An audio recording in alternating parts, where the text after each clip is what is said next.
Yes, good morning students. In the continuation of the chapter weather, climate and adaptation, we have studied weather and climate.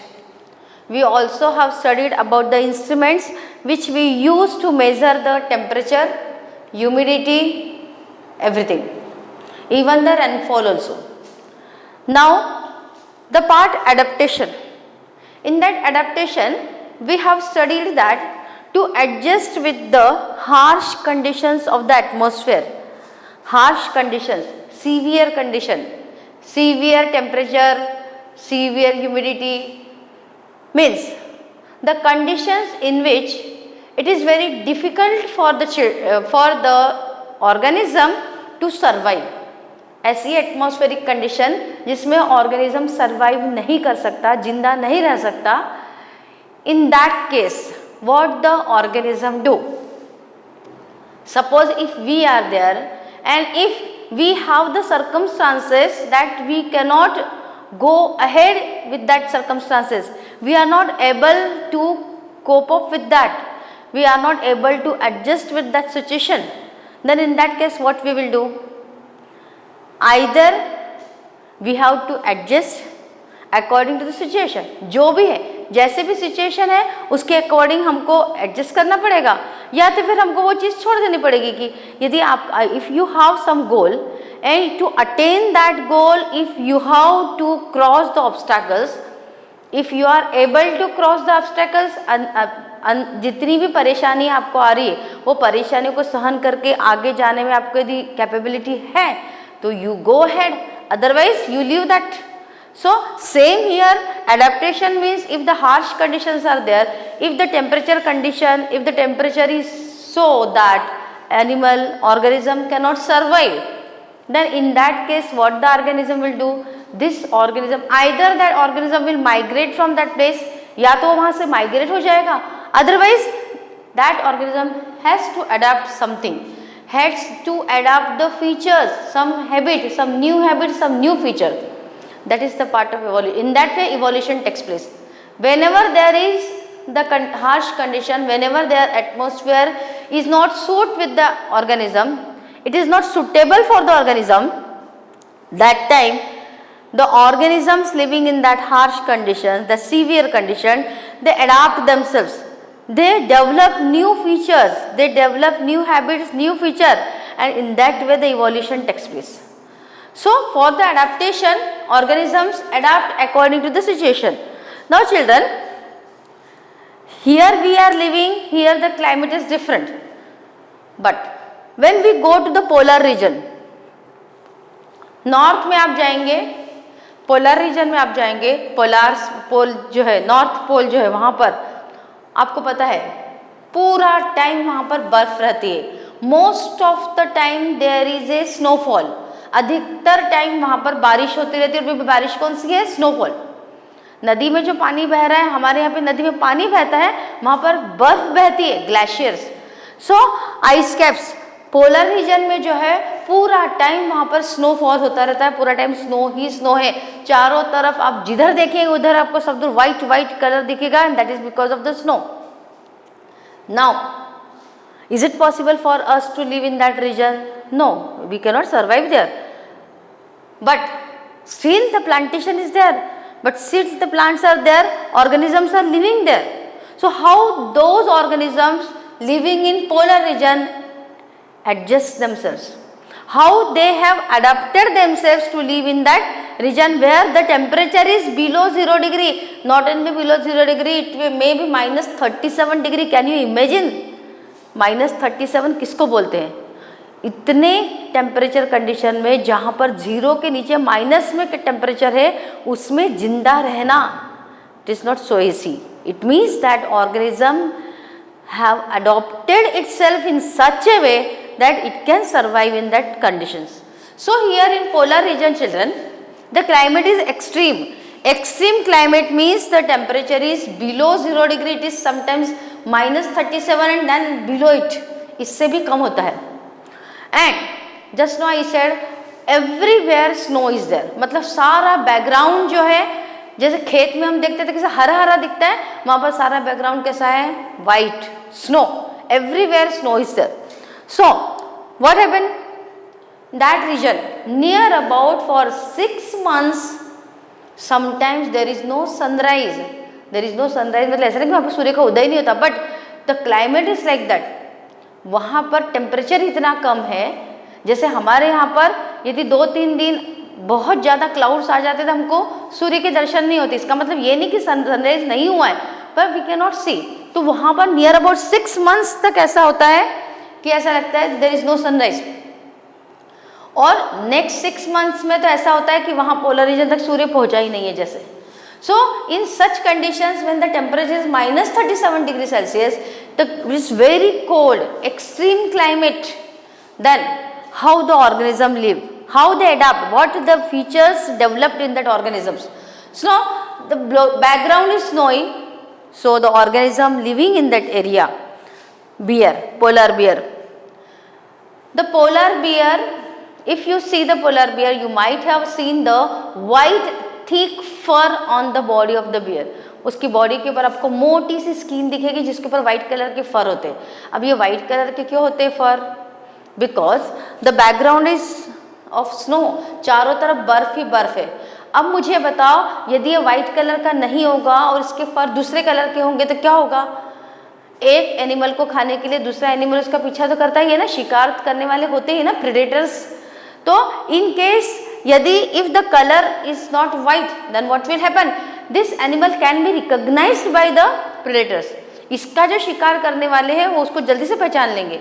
So to hide, अपने आप को छुपाने के लिए, अपने आप को छुपाने के लिए the colour of the fur is white so that it can mingle with the background.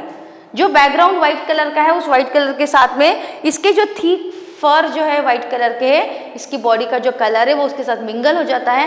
And if the predator see from the long distance, दूर से यदि कोई देखेगा भी तो उनको दिखाई नहीं देगा कि इस स्नोई बैकग्राउंड में, व्हाइट बैकग्राउंड में कहीं पर कोई पोलर बेयर है. तो इन दैट वे वो अपने अपने जो दुश्मन है उसका शिकार करने वाले जो है उससे वो अपने आप को बचा लेता है. नाउ ये जो थिक लेयर है ये क्यों होती है, why this thick layer is there, thick layer of fur, what is that, that is nothing but the just below the skin fat is deposited. Skin के जस्ट नीचे जो है एक फैट की लेयर होती है. And what is this fat, this fat it is the, हमने carbohydrate, fat, protein, vitamin, mineral पढ़ा है, तो उसमें फैट हमने पढ़ा है. फैट जो है बॉडी में हम जो भी फूड खाना खाते हैं उसमें फैट होता है ना, पर it is not digest, it does not get digested, वो डाइजेस्ट नहीं होता है. It gets collected in the body, deposits, it deposits in the tissues and cells. तो हमारी बॉडी में स्किन के नीचे जो भी टिश्यू है, हमारी बॉडी में, पोलर बेयर की बॉडी में जो भी टिश्यूज है, स्किन के जस्ट नीचे की जो लेयर रहती है, स्किन की जो लेयर है उसमें टिश्यूज में ये फैट इकट्ठा हो जाता है. And what does this fat do, this fat what does it do, it does not allow the body heat to pass out. Polar bear की बॉडी का इंटरनल टेम्परेचर जो भी है, अंदर जितनी भी हीट है, वो हीट जो है इस मोटी स्किन के कारण बाहर नहीं निकलती है. तो इतना -37 डिग्री सेल्सियस पर भी ये जिंदा रहता है क्योंकि इसकी बॉडी का टेम्परेचर इसके साथ में नीचे नहीं हो जाता है. बॉडी का टेम्परेचर जो है एटमॉस्फेरिक कंडीशन में जो टेम्परेचर्स होते हैं उसके अकॉर्डिंग वो कम नहीं हो जाएगा क्योंकि इसकी बॉडी की हीट जो है it does not go outside, it is not allowed to go out, it is not allowed to pass out. It is because of the thick layer of fur and that layer is of fat. This polar bears, so it is white in color, white fur are there so that it can protect itself from predators, अपने दुश्मन से अपना बचाव कर लेता है. At the same time thick layer of fat it protect, it give us warmness, इसको गर्मी देती है and doesn't allow the body heat to pass out. So in such a severe conditions also it can survive. Next part, this polar bear are very good swimmer. ये बहुत अच्छे swimmer होते हैं. They are very good swimmer, they can swim in water and when the temperature conditions are very when the temperature is very very low, the sometimes it go inside the water. ये polar bear जो पानी के अंदर चला जाता है, अपने nostrils को बंद कर लेता है, it closes its nostril and for long duration it is inside the water. तो ये एक प्रकार से क्या हुआ, उसका फीचर हुआ. ये उसने अकॉर्डिंग टू द हैबिटेट, वहाँ की कंडीशंस के अकॉर्डिंग उसने आपको एडजस्ट कर लिया. कैसे एडजस्ट कर लिया, उसकी बॉडी में वाइट फर हो गए, वाइट जो थिक फर है फेट का है, तो it gives warmness, it doesn't allow the body heat to pass out. At the same time, this white fur mingle with the background color and protect it from the predators. At the same time, it is a good swimmer, और good swimmer होने के कारण it goes inside the water, closes its nostril, and for long duration it can be inside the water. So these are the some features which this polar bear have developed to cope up with the situation, to cope up with the atmospheric condition. Now this polar bear penguin is also there. Penguin भी हमको वहाँ पर मिलता है. ये penguin जो है हमेशा पूरे ग्रुप में रहते हैं, हडल्स, ये ग्रुप में रहते हैं, अकेले अकेले नहीं दिखेंगे. ग्रुप में इसीलिए रहते हैं क्योंकि ठंड बहुत ज़्यादा है ना, बहुत ज़्यादा टेम्परेचर कम है, तो ये ऐसे पास पास में चलते हैं जिससे एक दूसरे को गर्मी मिलती रहती है. दिस पेंगुइन जो है इसकी भी बॉडी कैसी होती है, बॉडी के ऊपर की जो स्किन है वो मोटी होती है. Again the same reason, thick skin होने के कारण नीचे क्या होता है उसमें फैट की लेयर होती है, और अगेन दिस फैट लेयर क्या करती है, it gives the warmness, it doesn't allow the body heat to pass out. फिर ये ग्रुप में चलते हैं, हडल टुगेदर. देन बॉडी कैसी होती है, स्ट्रीमलाइन. स्ट्रीमलाइन बॉडी मतलब एंटीरियर और पोस्टीरियर साइड से नैरो है और बीच में से मतलब ऐसे. तो ये जो जैसे फिश को आपने देखा है, फिश को जो बॉडी होती है चिल्ड्रन, वो जो है स्ट्रीमलाइन बॉडी रहती है. स्ट्रीमलाइन बॉडी मीन्स कैसी बॉडी, ऐसे एंटीरियर साइड से नैरो, फिर बीच में broad and again like this. So this is narrow part, this is also narrow, and this is the broad, this is the streamline. So this penguin's body shape is streamline. Streamline body is there. Then this penguin which has a thick skin, this is the thick skin under which there is a fat layer. It protect it from the very severe temperature condition. Very less temperature is there, still it can survive because this fat doesn't allow the body to pass out. They always huddle together, बहुत पास पास में जब चलते group में एक साथ साथ में चलते जिससे एक दूसरे की गर्मी मिलती रहती है. Eight the same time body streamline. और पेंगुइन के अलावा भी कई सारे ऑर्गेनिज्म है जो कि पोलर रीजन में होते हैं. Fish, musk, oxen, reindeer, seal, whale and birds. So these are the certain organisms which also live in the polar region.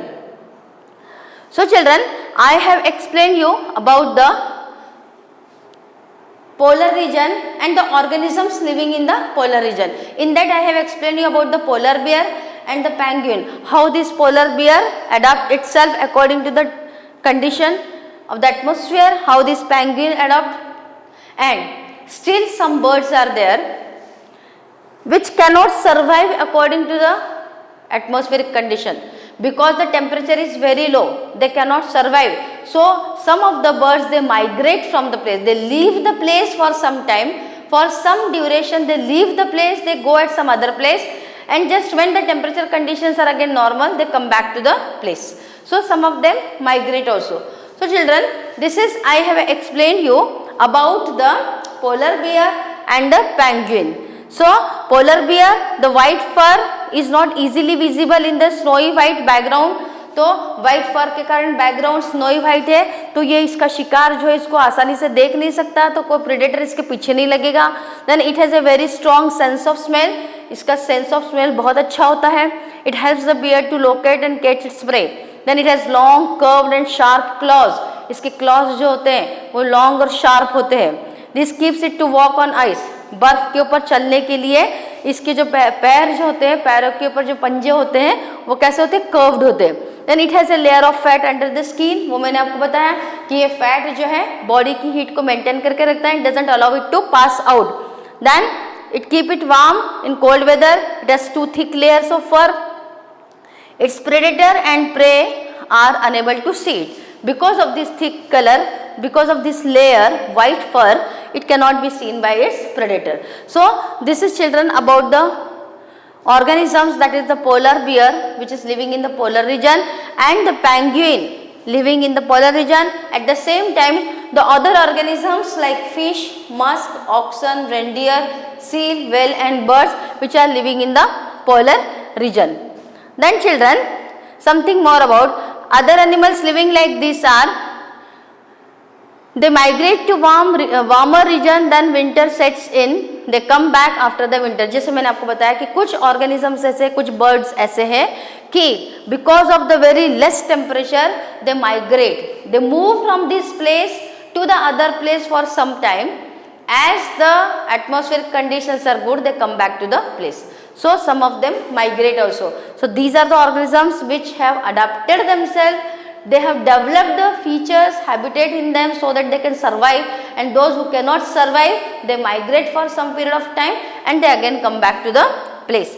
So children, this is about the organism living in the polar region. So please, whatever adaptations are there, whatever features they have developed, whatever they have, how they have adjusted themselves in these harsh conditions, children, study it carefully. Yes children, just now I have explained you about the organisms living in the polar region. I have explained you about the polar bear and penguin and how they have adapted themselves, how they have adjusted themselves to survive in that harsh conditions of atmosphere. Now about the tropical rainforest region. Tropical rainforest region, this tropical rainforest region is generally hot even in cold season. मतलब यहाँ पर अधिक गर्मी होती है, ठंड के दिन भी रहेंगे तो भी थोड़ी गर्मी तो वहाँ पर आराम से रहेगी, तो they are generally hot even in the cold. ऐसा क्यों होता है? Because what happen when the sun rays falls on the earth, that time these sun rays are fall slanting on north and south side. अर्थ का जो structure है उसके according अर्थ के north और साउथ साइड में जो है ये जो है स्लैंटिंग होती है, सूर्य की किरणें तिरछी गिरती है, और सेंटर में जो इक्वेटोरियल लाइन है उस इक्वेटोरियल लाइन पर these are directly, this sun rays fall directly. So suppose children, see here, I will show you. If this is the सन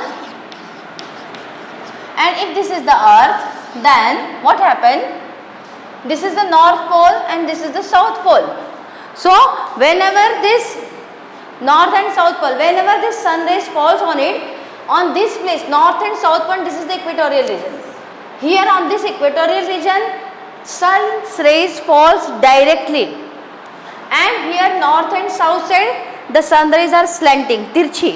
अब आपको पता होगा लाइट के एकदम सामने हम खड़े रहेंगे तो हमको ज़्यादा गर्मी लगेगी, हम आंखों से ठीक से देख नहीं पाएंगे, इतना ज़्यादा लाइट हमारे सामने आएगा. मतलब the quantity of the light will be more. जहाँ पर गर्म कहीं आँख जल रही है उसके एकदम आप सामने जाकर खड़े हो जाओगे, बिल्कुल है ना, बिल्कुल बीच में से ऊपर से ऐसे देखेंगे तो हमको गरम गरम लगेगा. वही थोड़ा सा दूर हो जाओगे तिरछा तिरछा जो है तो वहाँ पर गर्मी कम लगेगी. तो यहाँ पर सूर्य की जो रेज आती है, सनरेज जो आती है, they fall slanting on north and south side, but in the equatorial region they falls directly, sun rays falls directly, and when they falls directly they keep that region hot. So that is why here in this region it is generally hot even in the cold season also, because it is around the equator. This region, tropical rainforest region, is around the equator. Now children, because of such a type of climate, lot of plantation is there, variety of organisms found here, हर प्रकार का organism आपको यहाँ पर मिलेगा, because the temperature conditions are like that everyone can survive here. Most of the organism can survive in such situations. That is why lot of organisms are there, plantation is also there, organisms are also there, they can survive in that region. Now plenty of rainfall, मतलब temperature condition भी ठीक है, ज़्यादा ठंड नहीं है, और rainfall भी अच्छा होता है. अब रेनफॉल यदि अच्छा होगा, if there is a rainfall, if there is a good rainfall, then the plantation also, पेड़ भी बहुत अच्छे रहेंगे, प्लांटेशन बहुत अच्छा रहेगा, प्लांट्स बहुत सारे रहेंगे, तो all the organisms which depend on plants for the food, they can survive there. उनको खाने के लिए, शेल्टर के लिए, because this plants give food and shelter. और यदि रेनफॉल अच्छा है, plants will grow well, plants if grow well, then organism which get food and shelter from the plants, they can grow well there, they can survive in that. That is why this tropical rainforest region, it has abundant organisms and variety of organisms are there, plants और animals, दोनों की बहुत सारी variety हमको यहाँ पर देखने को मिलेगी. Now temperature does not go below 15 degree Celsius and it does not go above, sometimes it goes above 40 degree. 40 degree से ज़्यादा बहुत कम होता है, 15 डिग्री से कम कभी नहीं होता है.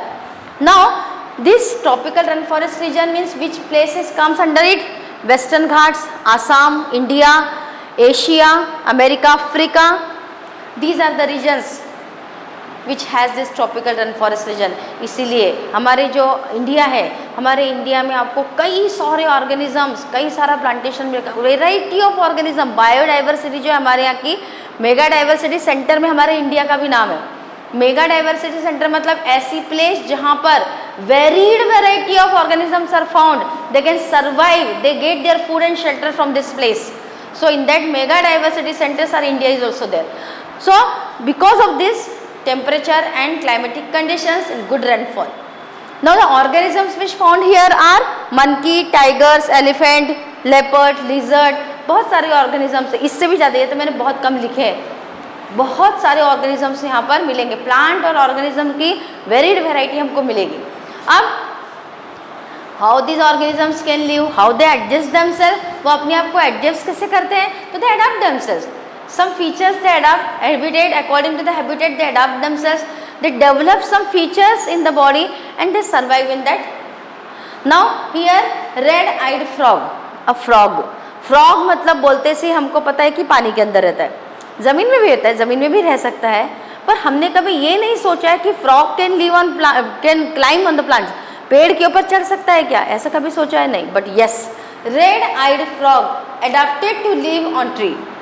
ये रेड आइड फ्रॉग जो है इसने अपने आप को ऐसा एडाप्ट कर लिया है सर्वाइव होने के लिए उस प्लेस पर कि वो पेड़ के ऊपर भी चढ़ जाता है.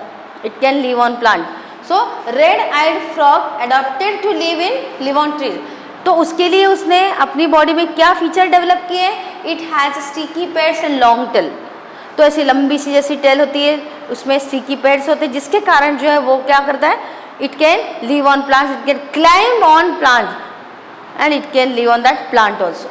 Now apart from this feature in the red eyed some other organisms also adapted themselves. कुछ अदर ऑर्गेनिज्म भी है जो अपने आप को अडेप्ट करते हैं, और वहाँ पर रहने वाले जो भी ऑर्गेनिजम्स है, वहाँ पर मतलब कहाँ पर, ट्रॉपिकल रन फॉरेस्ट रीजन में, they have the sensitive hearing.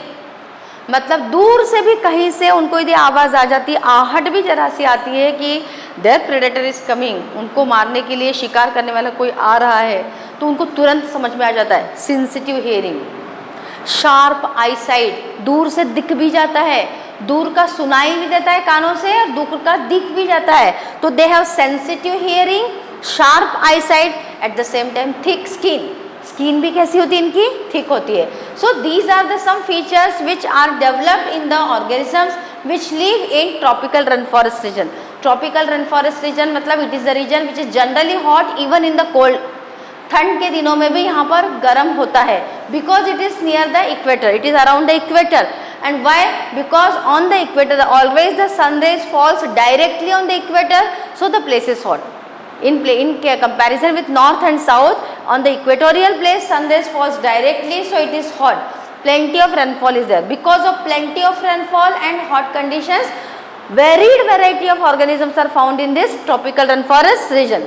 So the places are Western Ghats, Assam, India, Asia, America, Africa. The organisms very much, so many organisms are there. I have written some names here. Then the frog, which generally live in water, but red-eyed frog adapted itself to live on plants. So for that it has developed sticky pads, long tail. Then the organisms which are living in tropical rainforest region, they are sensitive hearing. मतलब दूर से भी कहीं से कोई आवाज़ आती है, आहट आती है तो उनको सुनाई देगा. They have sharp eyesight, आँखें भी उनकी इतनी तेज़ होती है कि दूर का दिखाई देता है. And their skin is thick, इनकी स्किन कैसी होती है, थिक होती है. अब चिल्ड्रन, इस प्लेस पर रहने वाले जो अदर ऑर्गेनिजम्स है उसमें जैसे एलिफेंट है. एलिफेंट को आपने देखा है, ये एलिफेंट को आपने देखा है कि उसके बड़े बड़े से जैसे वो सूप रहता है ना अनाज को फटकने के लिए, उसके कान देखे आपने, ईयर्स कितने बड़े बड़े होते हैं, है ना. पैर देखिए उसके कितने बड़े होते हैं, इसकी जो इतनी बड़ी लंबी जो सूंड होती है. तो this is the adaptation. This is the adaptation according to the climatic atmospheric condition. So this children, this elephant adapted to the conditions of the rainforest in many remarkable ways. Look at its trunk. It uses as a nose. इसकी जो लंबी सी सूंड जिसको हम बोलते हैं, उसका वो उपयोग काय के लिए करता है, to catch the things. उसको कुछ चीज़ यदि लेना है तो ट्रंक के रूप में उसका यूज़ करता है. It uses it as a nose because which it has a long sense of smell. नाक का काम करती है, उसकी जो सूंड होती है, लंबी जो सूंड होती है, वो क्या का काम करती है? It work as a nose, it can smell. At the same time the trunk is also use for the picking of food, खाना लेने के लिए ये ट्रंक का सूंड का उपयोग करता है वो। Its tusk are modified teeth, this can tear the bark of trees that elephant loves to. और उसके दोनों तरफ आपने व्हाइट कलर के जो लंबे से दांत देखे हैं, है ना, ये दांत जो है पेड़ की टगालों को तोड़ने के लिए और उसको खाने में, उसको तोड़ने में वो जो उसके लॉन्ग टीथ जो है वो मदद करते हैं। तो लंबी सी सूंड है जो कि नोज का काम करती है, even to pick up the food. It work as a it helps in picking up the food, it works as a nose, so have a good sense of smell. Then the long teeth are there which help them to break the trees, twigs, etc. Then large ears of elephant help it to hear even very soft sound. और जो बड़े बड़े सुपड़े जैसे इसके कान होते हैं, उसके कारण इसको दूर से भी, कहीं से लॉन्ग डिस्टेंस से भी यदि कहीं से जंगल में आवाज़ आती है तो ये एलिफेंट को आराम से सुनाई देता है। So elephant has this adaptation, this features develop in the elephant to survive in that conditions. की बड़े बड़े कान होते हैं so that it can hear the sound from the far distance. लंबी सी ट्रंक जो होती है, सूंड जिसको बोलते हैं, ये नाक का भी काम करती है, it work as a nose for the sense of smell, at the same time for picking up the food. और जो दांत होते हैं वो दांत भी पेड़ों की डगाल तोड़ने में, पेड़ों की टहनियों को तोड़ने में और खाने में उसको मदद करते हैं। Then lion tailed macaque called as bird ape, this is also the one organism which is found in this region. Head from the cheeks down to its chin, it is a good climber and spends a major part of its life on the trees. It feeds mainly on fruits, it also eats seeds. So many more examples are there, children, many more organisms are there which live in this tropical rainforest region. So what type of climate this tropical rainforest region has, that I have explained you. Which are the places which comes under tropical rainforest region, the organisms found there, then what are the features they developed in themselves to survive in that conditions, and what are the features developed in elephant. When the elephant lives in this conditions, what features it has developed in it so that it can survive in that harsh condition. So children, this is all about the chapter weather, climate and adaptation. So what is weather? What is climate? You study it well, I explained you everything. Then for the measurement of the temperature, I have explained you about the thermometer, maximum minimum thermometer. For measuring of the rainfall, I explained about the rain gauge. For measuring of the humidity, wind speed, humidity hygrometer I told you. Then I explained you about the climatic conditions, and then what are the factors which affect the weather and climate, and then about the adaptation, different features and habitat develop in the organism to survive in the atmospheric condition, which is the part of the evolution. So everything I have explained you, and at the same time I explained you about the organisms living in polar region as well as the organism living in tropical rainforest region, how they survive there, how they adapted themselves to live in that atmospheric conditions. So children, just study it well and try to understand the topic. Yes children, now we will see the topic wind, storm and cyclone. Wind, storm and cyclone. Wind मतलब जिसको बोलते हैं हवा, हवा चलती है, हमको महसूस होता है, हवा की आवाज़ हमें सुनाई नहीं देती है भले ही, पर हमको महसूस होता है, क्योंकि जब पत्ते हिलते हैं, पेड़ के पत्ते हिलते हैं या रस्सी पर डले हुए कपड़े जब हिलते हैं तो हमें समझ में आता है कि हवा चल रही है ना। या कोई हल्की फुल्की चीज़, बिट्स ऑफ पेपर है, बैलून है, जब एक जगह से दूसरी जगह पर जाते हैं तो हमें लगता है कि यस विंड इज़ ब्लोइंग। तो विंड मतलब तो हवा जो चलती है, विंड, स्टॉर्म तूफान, चक्रवाती तूफान, cyclone. Now children, in this chapter first I will explain you about the wind. This wind, आपने देखा होगा कि when the wind blows, जब हवा चलती है, though we cannot see it, हम उसको देख नहीं सकते, but we can feel it, हमको वो फील होती है, हमें महसूस होता है। इन हॉट सीजन, गर्मी के दिनों में हमें गरम गरम लगता है, ठंड के दिनों में ठंडी हवा लगती है, मतलब वी फील दैट, लगता है मतलब क्या है, वी फील इट, हमको फील होता है, महसूस होता है। और हमको दिखता कब है? When the things blows from one place to other. जैसे मैंने बोला बिट्स ऑफ पेपर, बैलून, हल्का फुल्का बैलून है, पेपर है, यदि if the wind comes from the window, खिड़की में से यदि हवा आ रही है और आपकी यदि कॉपी रखी हुई है तो उसके पेजेस हिलने लगेंगे, या चीज़ें जो एक जगह से दूसरी जगह चली जाएगी, हल्का फुल्का पेपर होगा तो वहाँ से उड़ जाएगा, दिस वी सी, ये हमको दिखता है, and this is all because of the wind. So moving air is known as wind. Moving air जो होती है, when the air moves it is known as wind, उसको हम क्या बोलते हैं? विंड। नाउ चिल्ड्रन, स्टॉर्म मतलब तूफान। When the wind blows with a great speed, when it blows with a high speed, अधिकतर आपने देखा होगा जब बारिश होती है तो कई बार बहुत तेज तूफान जैसे इतनी तेज हवाएं चलती है कि even they uproot the trees, even they uproot the teens shades, जो शेड बने हुए हैं, जो टीन बना हुआ है घर के ऊपर, छत के ऊपर, उसको भी उखाड़ देती है। पेड़ तक, अच्छे बड़े बड़े पुराने पेड़ भी क्या हो जाते हैं? उखड़ जाते हैं। That is the speed, that great speed. So when the wind blows with a high speed, it is known as storm. And this is very dangerous. ये storm मतलब बहुत खतरनाक। If you are riding a bicycle or if you are on a vehicle and if the wind blows with a speed, even you can fall down. Even you can fall down. And it will be very difficult for the person to drive the vehicle. गाड़ी चलाना मुश्किल हो जाता है।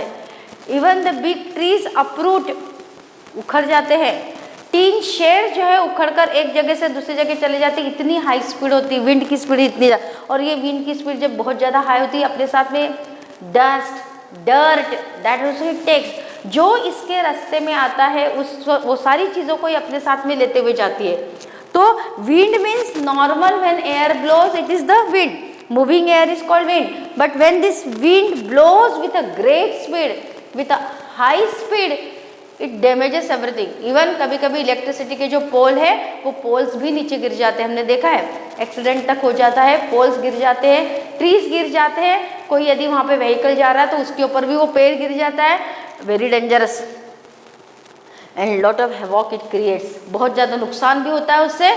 When the wind blows with a great speed, with a high speed, we see the storm, तूफान हम देखा है, और साइक्लोन मतलब उससे भी खतरनाक।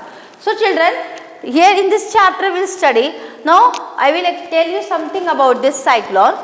Orissa was hit by a cyclone with wind speed of 200 km per hour. अब सोचो 200 km per hour मतलब एक घंटे में कितना किलोमीटर? 200 किलोमीटर। एक घंटे में हवा की स्पीड इतनी है, इतना तेज तूफान है कि वो तूफान से भी ज़्यादा है। तो this was observed in Orissa, it was hit, this cyclone hit Orissa. The cyclone smash 45,000 houses making 7 lakh people homeless.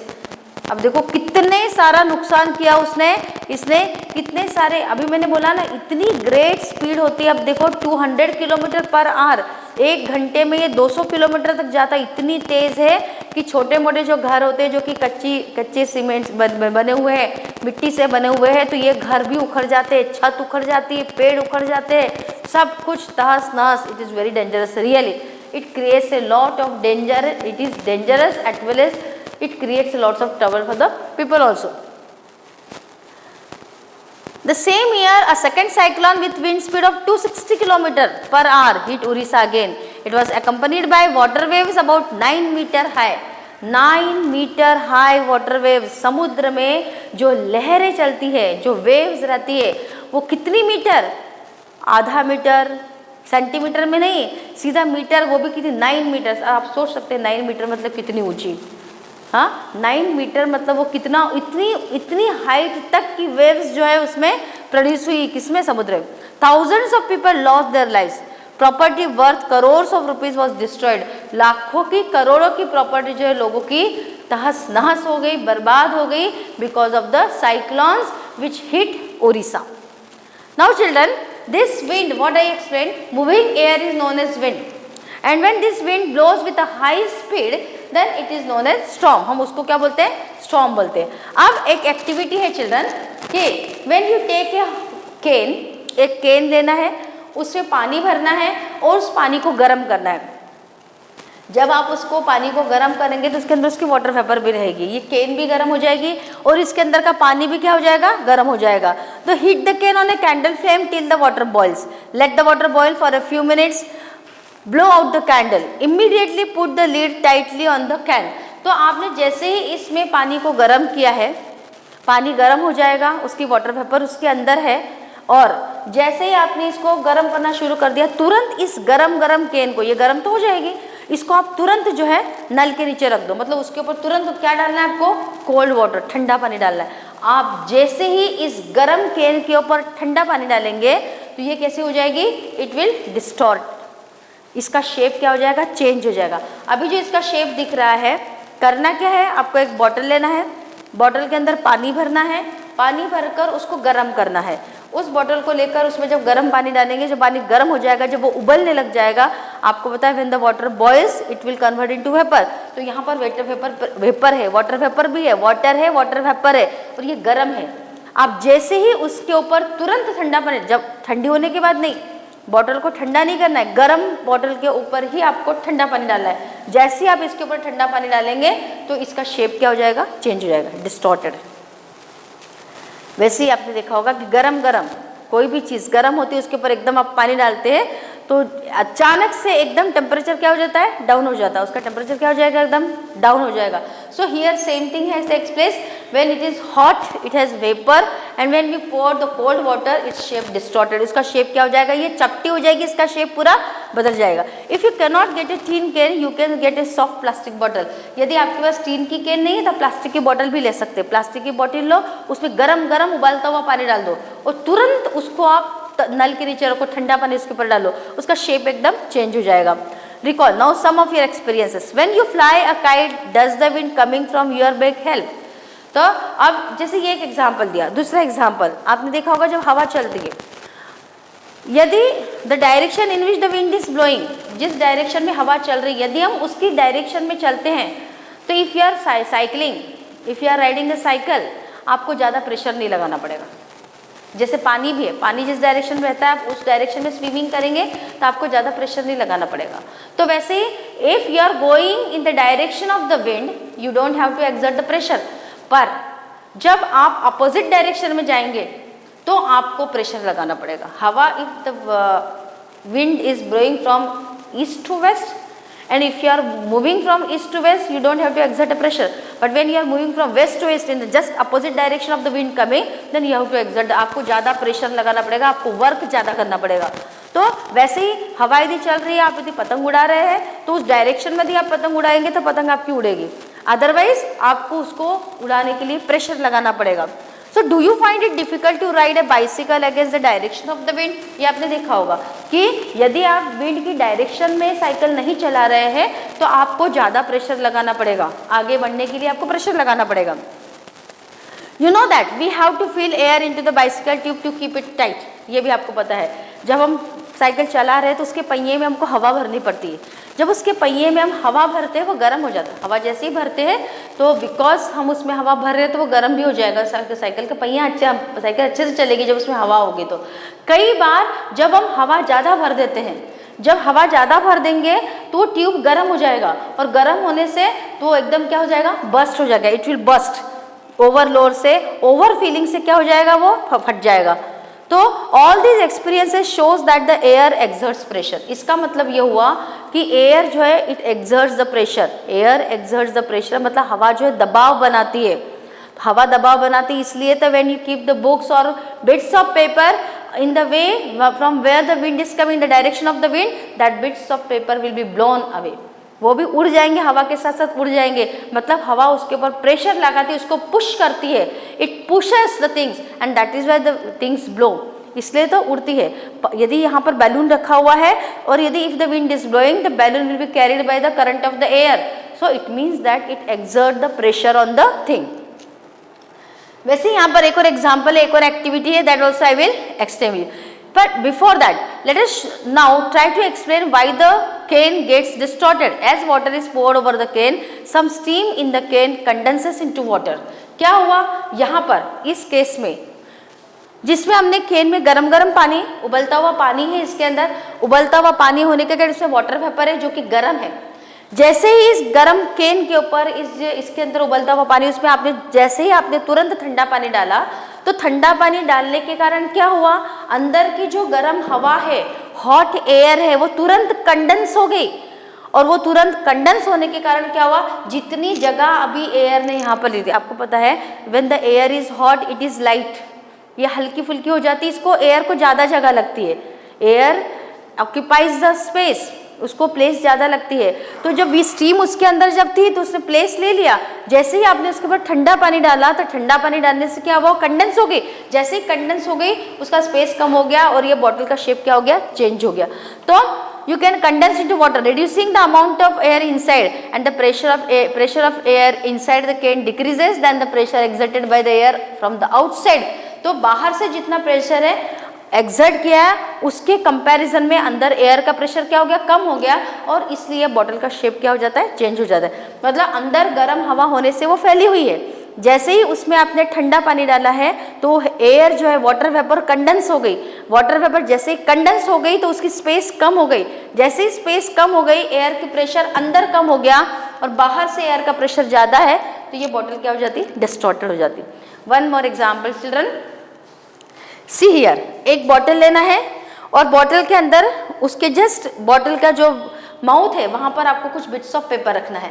अब यहाँ रखने के बाद में just you blow the air inside, आप जब एयर इसके अंदर ब्लो करेंगे, आप फूंक मारने की कोशिश करेंगे तो यहाँ से ये बिट्स ऑफ पेपर अंदर नहीं जाते हैं।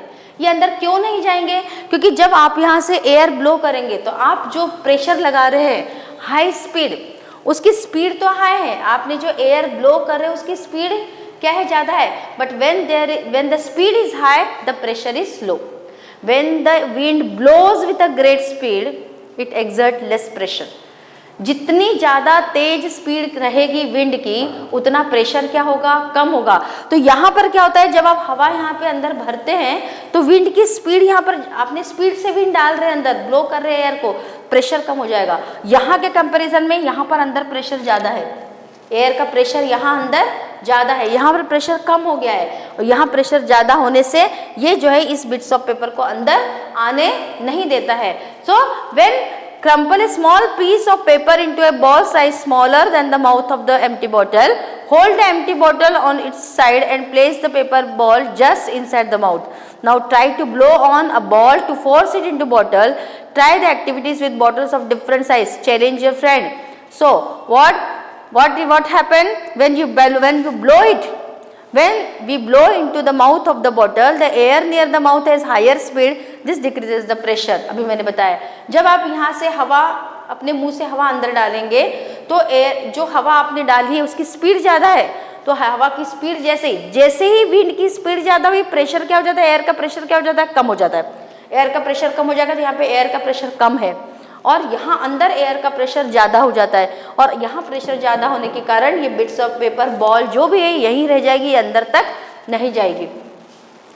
This decreases the pressure, the air pressure inside the bottle is higher than near the mouth and the air inside the bottle pushes the ball out। और इसलिए हम माना कि हम मुंह से हवा अंदर डाल रहे हैं, पर चूंकि एयर की स्पीड ज़्यादा है तो प्रेशर कम हो गया, प्रेशर कम होने से inside the bottle pressure is high, और हाई प्रेशर होने के कारण ये बॉल को अंदर आने नहीं देता है। तो विंड जब स्पीड से चलती है, हाई स्पीड से जब हवा चलती है तो प्रेशर क्या हो जाता है, कम हो जाता है। प्रेशर कैसा हो जाता है, एयर प्रेशर कम हो जाता है, and this is the reason. So the increased wind speed is indeed accompanied by reduced pressure. तो जितनी ज़्यादा स्पीड विंड की ज़्यादा रहेगी, high speed wind proceed to low pressure, जितनी स्पीड ज़्यादा उतना एयर प्रेशर कम, जितनी स्पीड कम उतना एयर प्रेशर ज़्यादा। So children, I explained you about this part कि how when the speed is more how the pressure decreases and when the speed is low how the pressure increases। Now air moves from the region where the pressure is high, that also कि हवा कैसे बहती है, जहाँ पर pressure ज़्यादा है, जहाँ पर एयर का प्रेशर जाता है वहाँ से हवा कम प्रेशर की तरफ बहती है। मतलब air blows from the pressure of high to the lower pressure, higher pressure से लोअर प्रेशर की तरफ एयर ब्लोज। तो air blows from pressure of higher region to the pressure of lower region. Air moves from the region where the air pressure is high then to the region where the air pressure is low. So children, I have explained you about this wind, how the wind blows. Then some activities also I have explained you. These two activities I have explained you. You can do it at home also. Instead of using here cane, you can use the plastic bottle also. Plastic की बोतल लेना, उसमें उबलता हुआ पानी डालना. आप उसमें जो उबलता हुआ पानी डालेंगे तो उस पानी की भाप उसमें इकट्ठा हो जाएगी. उसके ढक्कन को टाइट लगा दो और फिर एकदम से उसमें आप ठंडा पानी डालो. तो क्या होगा, अंदर ही अंदर इसका एयर प्रेशर यहाँ पर जो है स्टीम होने के कारण उसको हवा को ज़्यादा जगह लगती है. In comparison with solid liquid air जो है फैलती है, इट एक्सपांड्स. तो यहाँ पर इसने बहुत ज़्यादा जगह घेर ली है. अब जैसे ही आप इसमें ठंडा पानी डालेंगे तो ये एयर जो है, वाटर वेपर जो है वो क्या हो जाएगी, कंडेंस हो जाएगी. कंडेंस हो जाएगी मतलब उसकी जितनी स्पेस उसने घेर कर रखी है वो उसकी स्पेस क्या हो जाएगी, एकदम कम हो जाएगी. जैसे ही स्पेस कम हो गई उसका प्रेशर क्या हो गया, एयर का प्रेशर कम. बाहर एयर प्रेशर ज़्यादा है, अंदर एयर प्रेशर कम है और इसके कारण ये बॉटल एकदम क्या हो जाएगी, डिस्टॉर्टेड हो जाएगी. इसका शेप चेंज हो जाएगा. दूसरा, यहाँ पर जब आप बॉटल के मुंह के वहाँ पर हल्की फुल्की कोई बॉल रखते हैं, बिट्स ऑफ पेपर रखते हैं और जब आप इसमें एयर ब्लो कर दे, हवा मुंह से अंदर डालते हैं तो because you are blowing air inside, the speed is more. Air की स्पीड ज़्यादा है तो उसका प्रेशर क्या हो जाएगा, कम हो जाएगा. तो बॉटल के माउथ के वहाँ पर, near the mouth of the bottle, speed, air is in speed, मतलब speed is more but pressure is low. Inside the bottle pressure is high. And because of the higher pressure inside, it doesn't allow the ball or bits of paper to come inside. This is the reason. So children, air moves from the region of higher pressure to the region of lower pressure. So here is the higher pressure, this higher pressure does not allow the ball to come inside. It pushes the papers there, ball there, but doesn't allow it to come inside. This air blows from the region of higher pressure to the region of lower pressure. So children, whatever I have explained you study it well and please be careful in understanding it. Don't get confused about this. कि high speed wind, when the wind blows with a high speed, the pressure is very low. It exerts a low pressure. And when the wind blows with low speed, it exerts higher pressure.